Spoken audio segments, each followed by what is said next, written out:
Hello and welcome to India Sense. I'm Gaurie Dwivedi. Let's get you the big stories that we are tracking this week for you. First up, Pakistan is all set to pass the Munir Amendment in its constitution that will allow the Field Marshal to appoint all service chiefs and stay in power for 5 years. We decode what this means for India and the world.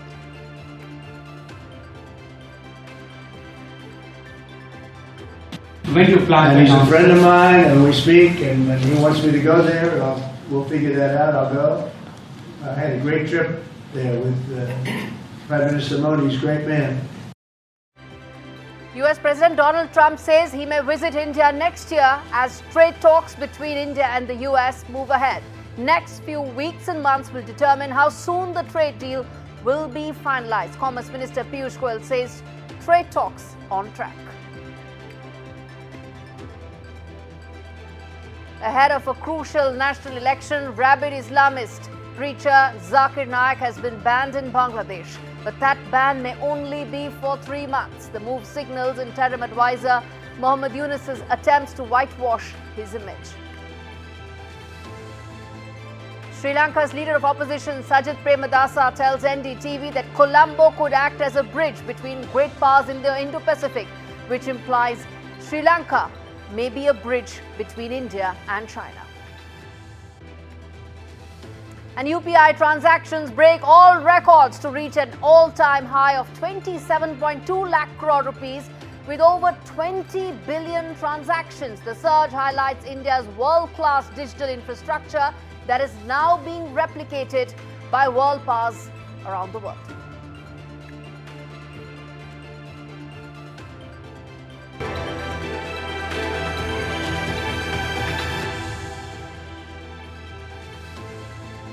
Our top story this week, viewers, from Pakistan. Asim Munir, who hasn't won any war for Pakistan. In fact, it was under his tenure and his grand leadership that Pakistan sought ceasefire from India during Operation Sindoor. But that did not deter him from promoting himself as the Field Marshal of his country, only the second one in Pakistan. Now, the Field Marshal is turning Pakistan into a security state. Let's tell you what exactly is it that Asim Munir is up to. He's trying to make constitutional changes. Now, Asim Munir is ensuring that he is the ultimate and practically the only authority in Pakistan. Army has always had an upper hand over civilian governments in Pakistan. But there have been some power struggles in the past. In fact, even Imran Khan saw that. To ensure that Asim Munir remains and is the most powerful man in Pakistan, what he is doing is ensuring that he gets to choose the army chief, the navy chief, and the head of Pakistani Air Force as well. Not just that, but also deciding which of his loyalists are going to be the head of become the head of ISI, which is the Pakistani intelligence network, the deep state. And all of them will have fixed tenures of 5 years, and so will he. And how will this be done? Constitutional amendment will ensure that. It will also protect that Field Marshal will not face any legal challenges whatsoever. Well, viewers, this I call the Munir Amendment to Pakistan's constitution, because practically this is being tailor-made for Asim Munir to ensure that he remains not just in power, but also is completely protected. Now, what does this mean as far as India is concerned? I'm going to walk you through some of those 4-5 very important aspects of the impact that India will have as far as how things are playing out in Pakistan. First and foremost, Munir's formula is very simple. Projecting toughness towards New Delhi solidifies his power at home, wins favor abroad. Now, what does this mean? It means that whether you talk about trade or whether you talk about cross-border terrorism, Munir is likely to be even more hawkish. Remember, he has a point to prove and a constituency to cater to, and he's going to be more hawkish than ever before. In fact, this new order may be the perfect template for Asim Munir to appease Donald Trump. Don't forget, he's the one who was invited for that dinner invite where he said and ensured that he appeased Donald Trump just enough by saying that you should be winning the Nobel Peace Prize. Perhaps most concerning for India is the quiet buzz that is happening that Pakistan's nuclear doctrine may shift from minimum deterrence to a more aggressive one. And that's extremely important because, as I said, Asim Munir has a point to prove and a legacy to create. His legacy cannot be that he asked for ceasefire after Operation Sindoor. So he could, in fact, change that to a first use-ready nuclear posture. Something that impacts India and the entire world, simply because you're talking about, and not just an unreliable country, but an unstable leader being the head of the nuclear button in Pakistan. Now viewers, as Munir cements his authority, India must prepare for a neighbor that's less predictable, more militarized, and guided by the will of just one man.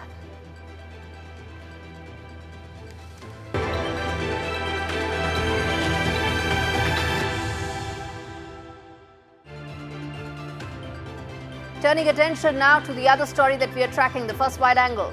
New York has just made history. Zohran Mamdani has been elected as the next mayor of America's financial capital. It's a city with about $119 billion as its budget.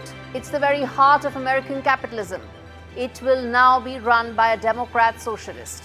Now you would ask, what does a New York mayor really do? Well, he should be focusing on power grids. He should be focusing on roads. He should be focusing on the basic essentials that his city people need. Rent. His rent has been a major aspect of his entire plan. They shape how the city lives. But what turned heads this time around is the sheer politics, or rather global politics, that featured in Zohran Mamdani's campaign. Speech after speech that Zohran Mamdani gave spoke not just about India, it spoke about Prime Minister Modi, and it also spoke about the supposed absence of Muslims in Gujarat. One would wonder that in a city election, why did global issues become so center stage, so critical? Of course, New York is a confluence of countries, of civilizations, of cultures. It matters. It's the backbone of American civilization and capitalism mostly.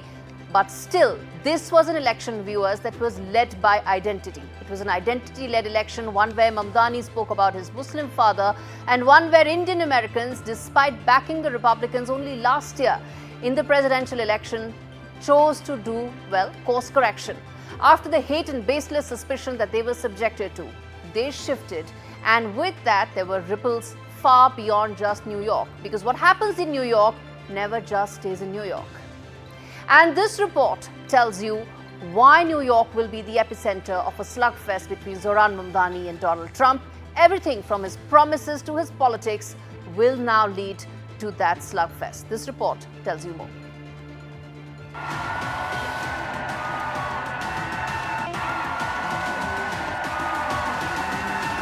New York has a new mayor and America a new political fault line. Zohran Mamdani's historic win, the first socialist Muslim mayor of New York, has sent ripples all the way to Washington. And no one seems more rattled than President Donald Trump.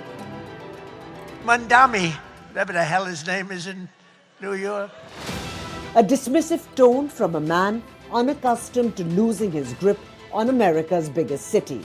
President Trump went on a rampage against the 34-year-old Indian origin leader, warning that New York was on the verge of falling to communism.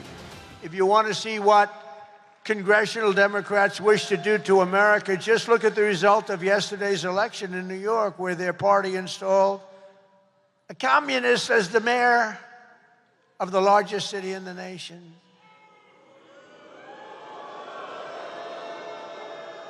Remember, I've said we will never have a socialist elected to any post in our country. I used to say that, and I was right.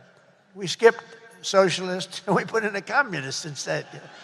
That didn't work out too well. To Trump, Mamdani's win isn't just political, it's personal.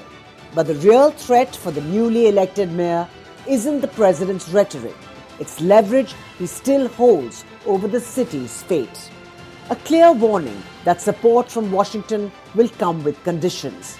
Trump could withhold federal funds, delay infrastructure projects, or block housing initiatives, all tools that could stall Mamdani's ambitious agenda. Mamdani plans to raise taxes on billionaires, expand rent control, and invest heavily in public transit, and renewable energy. But every policy that challenges Wall Street, every tax reform that touches Trump's allies risks sparking a new political confrontation. For Donald Trump, New York is more than a city. It's a symbol of power, wealth and legacy. For Zohran Mamdani, it's a battleground for justice, equality and change. This clash could redefine not just the future of New York, but the direction of US politics itself. I will be sworn in as the mayor of New York City. As you just saw, viewers, there's a churn that's happening in America, and that runs deep. A Hindu like Usha Vance faces attacks for her faith. Vivek Ramaswamy for not being white enough, even in Republican strongholds. So Indian Americans are making a choice right now, and they are turning blue. For Donald Trump, the challenge is increasingly becoming his MAGA base itself, not just Zohran Mamdani. And even if he's not able to rein them in, they might just cost Trump and company much more than just the city of New York.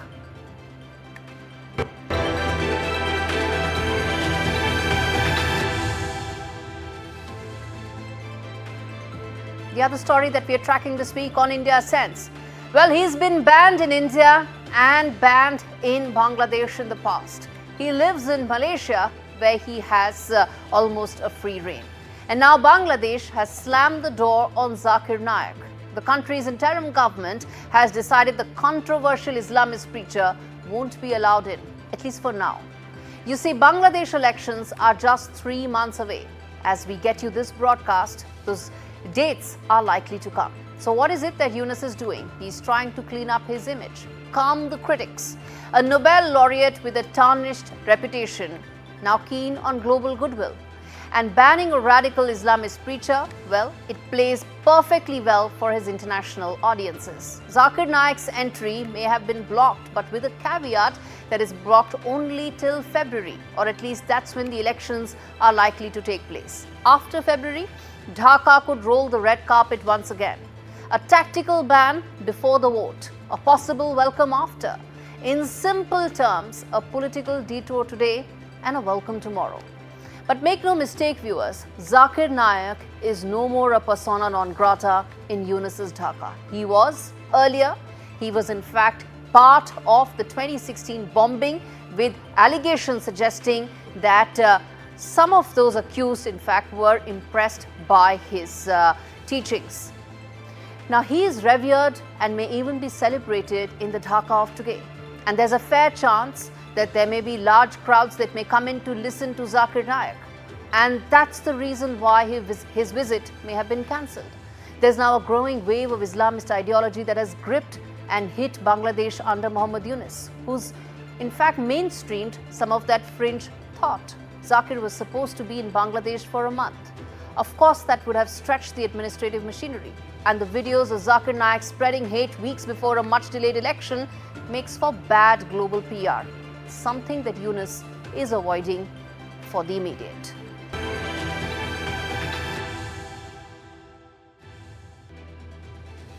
This week, it's Sri Lanka's leader of opposition, Sajith Premadasa, who is the top voice. I spoke with him on the roadmap for India-Sri Lanka ties and the rise of China in the Indo-Pacific. Premadasa said that as debt payments will start piling up from 2028, Colombo's finances will remain precarious and will need continued assistance from New Delhi. Listen in to a slice of that conversation. As far as the India-Sri Lanka relationship is concerned, last month the Prime Minister was also here. And you are here now talking to key stakeholders. Essentially, the idea is that New Delhi and Colombo can work to probably not just ensure that Sri Lanka recovers, but also thrives, moves on, and at a much faster pace. But apart from that, as this happens, one also needs to keep in mind the geopolitical changes that are taking place around us, the growing presence of China in the entire region. And many in New Delhi, many in India have been concerned about that. As the leader of opposition, sir, what would be your thoughts to address the concerns that people in Delhi have regarding China's presence? Well, India need not have any doubts about Sri Lanka. we are ready to work very close with your country. In fact, I would go on to say that Sri Lanka has a special relationship with India, something akin to the Reagan and the Thatcher years in the UK-US relationship. So, Indo-Sri Lanka relationship is very important. It's a special relationship. It has a great history, our cultural past, and so many relationships have been established that our futures are inextricably linked. Sri Lanka can gain a lot through trade, access to the Indian market of over 1.4 billion. We should not hesitate to build upon the free trade agreement that we already have. Yes. However, we should negotiate those free trade agreements so that the benefits are accrued by both countries. That you have competitive and comparative advantages to both countries. So when you talk of benefit, it should be mutual benefit. But as we have a special relationship and a common understanding, we can have a common approach and a framework to work together to build upon it. So I think the most important aspect is geopolitics by definition in modern days. It's changing. Geopolitics must achieve a positive result for humankind. And that result is not conflict, is not war, is not attrition, it is peace. Peace is a basic element in promoting prosperity and growth. So we would like, as a country, to act as a middle person in building peace, in ensuring that suspicions that have existed between all of these great powers are mitigated and resolved through discussion. I understand that certain misunderstandings, certain issues that have created mutual suspicion are in the process of becoming resolved. So that's a very good sign because we are moving towards peace. So Sri Lanka, as a champion peace builder, a peacemaker, would like to get involved in the peacemaking process to ensure that peace and security is assured. But having said that, the Indo-Sri Lanka relationship is certainly a very special relationship. And that special relationship has to be enhanced, supported, protected, and also developed.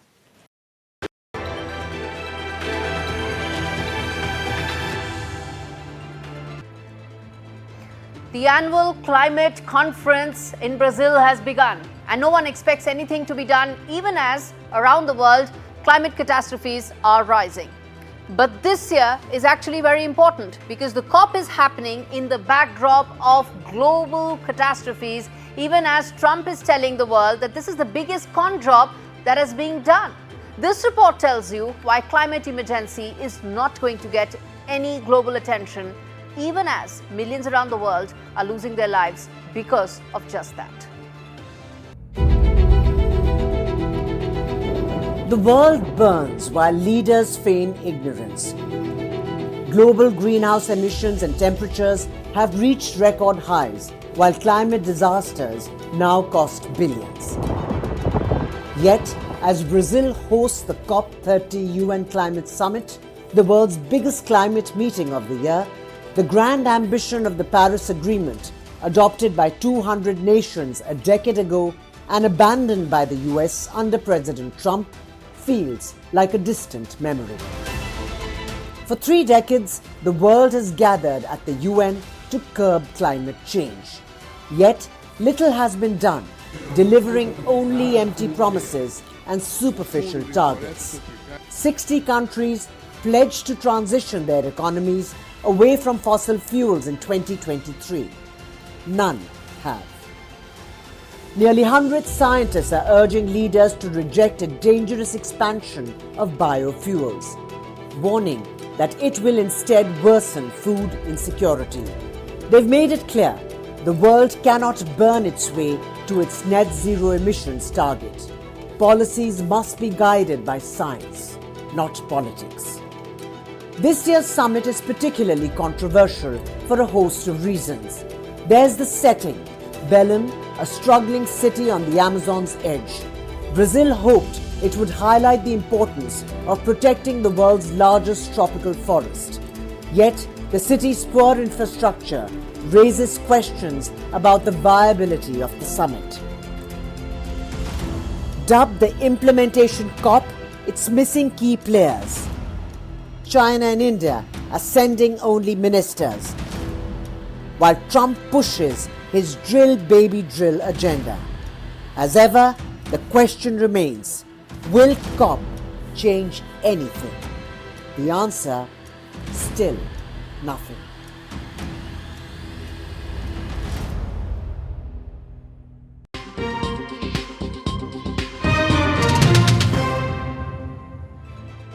Elections are underway in the politically crucial state of Bihar. The first phase of polls were held on the 6th of November, which witnessed record high levels of voter turnout.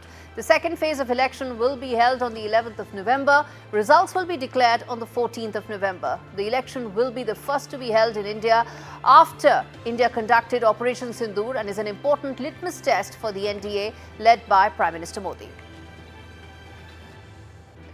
Elon Musk, the richest man in the world, just got richer after Tesla shareholders approved his pay package of nearly $1 trillion over the next decade. Elon Musk celebrated his fat new paycheck by shaking a leg with his company's humanoid robot Optimus at Tesla's annual general meeting in Austin, in Texas. Moments after his new pay package was approved, Elon Musk stepped on stage amidst cheers from the audience and broke into a dance move with robot copying his steps. The moment symbolized how tightly Tesla's future is deeply tied to Optimus, which according to Elon Musk would handle manufacturing, deliveries and even personal assistance one day.